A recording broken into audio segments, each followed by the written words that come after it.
जय हिंद साथियों और हिंदुस्तान के किसान भाइयों को राम राम। साथियों, आज मैं आप लोगों से जो बात करना चाहता हूं वो ये बात करना चाहता हूं कि पिछले दिनों देश की संसद में भारत के प्रधानमंत्री नरेंद्र मोदी और उनकी सरकार ने बहुमत के दम पे, ताकत के दम पे अलोकतांत्रिक तरीके से किसानों के खिलाफ 3 बिल पास किए, जिसमें एक बिल के अंदर उनने आईपीएमसी एक्ट को खत्म करके और मंडियों को खत्म करने का रास्ता और एमएसपी नहीं देने का रास्ता क्लियर किया। दूसरे बिल के अंदर उनने आवश्यक वस्तुओं के भंडारण से बहुत सारी चीजों को हटा दिया गया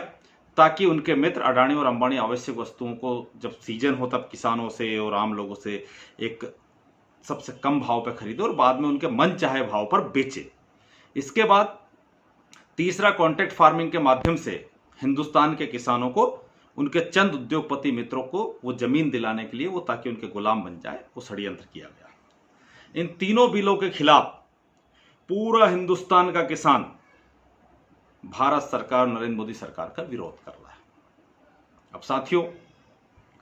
उसी के संबंध में मैं आपसे बात करना चाहता हूं। आज ये बहुत कठिन समय है। सोची समझी रणनीति के तहत मोदी सरकार अपने चंद उद्योगपति मित्रों को लाभ देने के लिए पूरे देश की सारी जमीन और संसाधन पर उनका कब्जा कराने के लिए तीनों बिल पास किए। सोचो साथी, नरेंद्र मोदी जी बने प्रधानमंत्री और उनके तत्काल बाद यूपीए ने, जो कांग्रेस के पूर्व अध्यक्ष राहुल गांधी जी ने संघर्ष करके जो भूमि अधिग्रहण बिल बनाया, जिसके अंदर मार्केट की कीमत से 4 गुना कीमत के साथ ही आप भूमि अधिग्रहण कर सकते हो और किसान की भी 75% किसानों की सहमति होगा, उसको जब उनने 3 अध्यादेश ला करके बदलने की कोशिश की और नहीं बदल पाए विरोध के कारण संसद के अंदर, तो उनने पिछले के दरवाजे से अपने मुख्यमंत्रियों को यह कहा कि आप इसको अपने स्टेट्स में बदल सकते हैं और उनने वो काम चालू कर दिया। उस तरीके से नहीं कर पाए तो मंडियां खत्म करके, एमएसपी जो समर्थन मूल्य किसानों को नहीं मिले वो करके, और कॉन्ट्रैक्ट फार्मिंग के माध्यम से किसानों की जमीन और किसानों का पैसा किस तरह से उनके चंद उद्योगपति मित्रों को दिया जाए। साथियों, इस बिल के माध्यम से देश के जो 80 करोड़ परिवार जिनको भोजन गारंटी कानून के अंतर्गत मिलता है, उस मार्केट के ऊपर भी अडानी और अंबानी का कब्जा कराने की तैयारी है। इसलिए मेरा आप सबसे निवेदन है कि इस कानून का जी तोड़ विरोध कीजिए, हर जगह विरोध कीजिए, आपस में बात कीजिए और डरने की जरूरत नहीं है। कांग्रेस के पूर्व अध्यक्ष राहुल गांधी जी ने यह घोषणा की है कि आखिरी सांस तक इस कानून को बदलने के लिए लड़ेंगे, संघर्ष करेंगे, और अगर फिर भी हम किसी तरह से नहीं बदल पाए तो जिस दिन हमारी सरकार आएगी उस दिन इन तीनों कानून को हम कचरे के डिब्बे में उठा के डाल देंगे। साथियों देखिए, आज राहुल गांधी जी पंजाब से उन्होंने शुरू की यात्रा, 3 दिन पंजाब में किसानों के साथ ट्रैक्टर यात्रा की,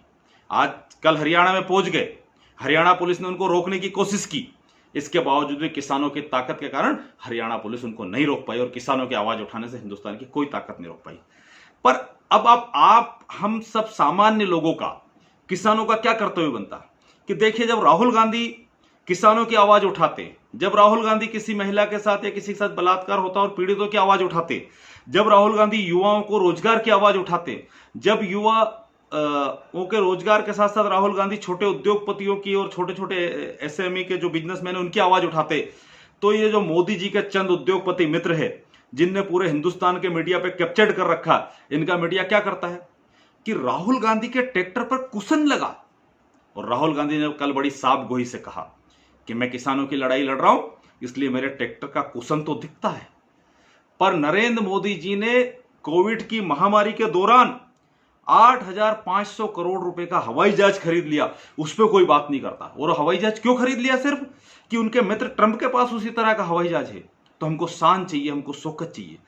तो जब मीडिया इस तरह से बिक जाए और गरीबों की लड़ाई लड़ने वाले लोगों के खिलाफ प्रोपेगेंडा चलाए, उस समय उन गरीबों का कर्तव्य बनता, किसानों का कर्तव्य बनता है और आम नागरिकों का कर्तव्य बनता है कि जो आम नागरिकों के हित की लड़ाई लड़े, उसके साथ खड़े होकर के उसकी हाँ में हाँ करे और मोदी सरकार या तानाशाह जो सरकार है उसके खिलाफ जवाब दे। आइए हम सब लोग मिलके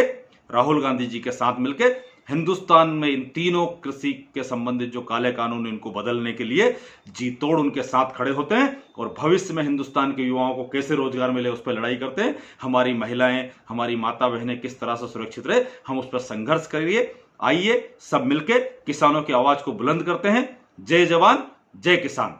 धन्यवाद।